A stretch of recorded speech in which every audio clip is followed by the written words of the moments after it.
ඔන්න එකමත් එක කාලෙක ගොඩාක් ඈත ගම්මානයක නිමාලි කියලා කාන්තාවක් ඇගේ සැමියා සහ දරුවා සමග ජීවත් වුණා. මේ නිමාලි එයාගේ සැමියයි පවුල්වල අයගේ විරුද්ධතාවය මැද්දේ තමයි විවාහ වුණේ.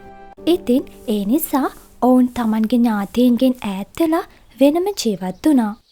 විවාහයෙන් වසර කීපයකට පස්සේ නිමාලිගේ සැමියා හදිස්සියෙම මරණයට පත් වුණා.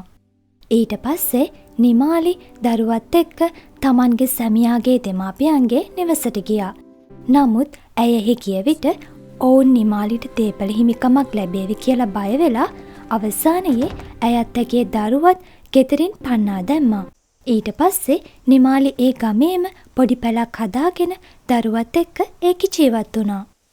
මාස කීපයකට පස්සේ වැහි කාලි පටන් ගත්තා. එක දිගටම මහා වැහි කඩන් වැටුණා. මේ හින්දාම මහා ගම් වතුරක් ඇති වුණා. ගමේ මිනිස්සු තමන්ගේ ජීවිත බේරගන්න ගෙවල් වලින් ඉවත් වෙලා ආරක්ෂිත තැන්වලට ගියා. මේ ගම් වතුරට නිමාලිගේ පුංචි පැලත් ගහගෙන ගියා. ඊට පස්සේ නිමාලි දරුවත් එක්ක නැවතත් තමන්ගේ සැමියාගේ දෙමාපියන්ගේ ගෙදරට ගියා. අම්මේ කරුණා කරලා දොර අරින්න අපේ ගේ කන් වතුරට ගහගෙන ගියා. කරුණා කරලා දවස් කීපයකටවත් අපිට මෙහෙ ඉන්න දෙන්න. නිමාලි මෙතනින් යන්න. අපේ දොරට තට්ටු කරන්න එපා. ඉස්සෙල්ලම මගේ පුතා මරාගත්තා. දැන් අපේ ජීවිතත් වෙනස් කරන්න හදනවද? දැම්ම මෙතනින් යන්න.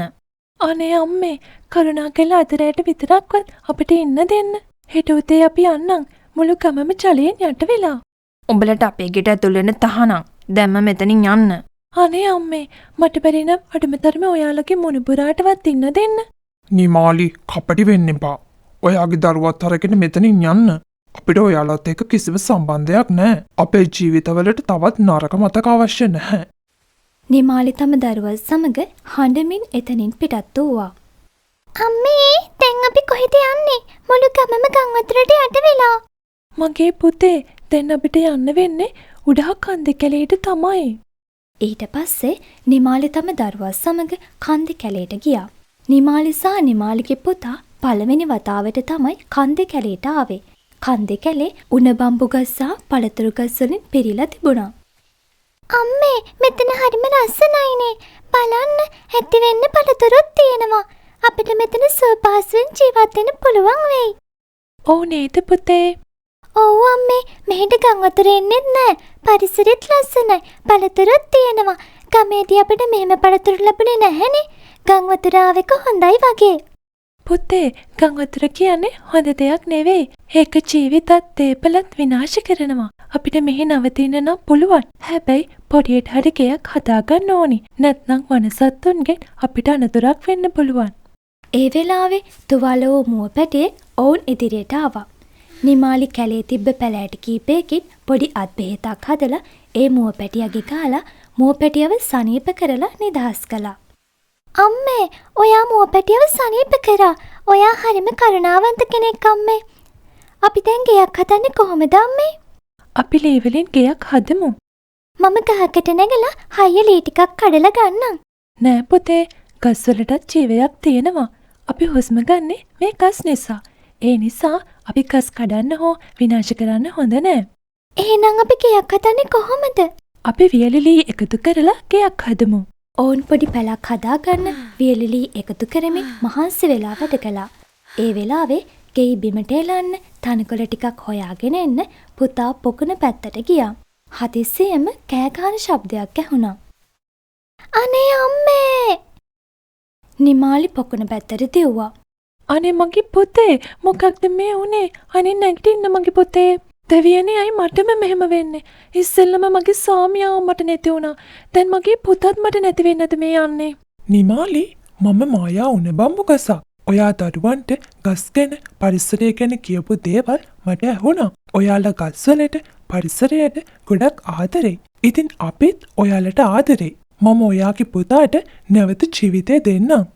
අනේ උණගස අපිට ගොඩක් පිං. මගේ පුතාව කොහොම හරි බේරලා දෙන්න.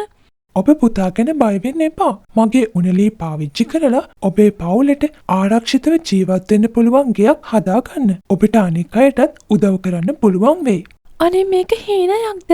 නෑ, ඔයාගේ පුතාට දැන් සිහියයි. මායා බම්බුලි ඔබ ඉදිරියේ පෙනේවි. ඔබට කැමති ආකාරයේ නිවසක් හිතින් මවා ගන්න. ඔබට ඒ සිහින නිවස ලැබේවි. නිමාලි ඇස් වහගෙන ලස්සන උඩ බම්බුගයක් හිතින් මවා ගත්තා. පසුව ඇස් ඇරියාම නිමාලි හිතුවා වගේම ලස්සන උණ බම්බුගයක් ඔවුන් ඉදිරියේ තිබුණා.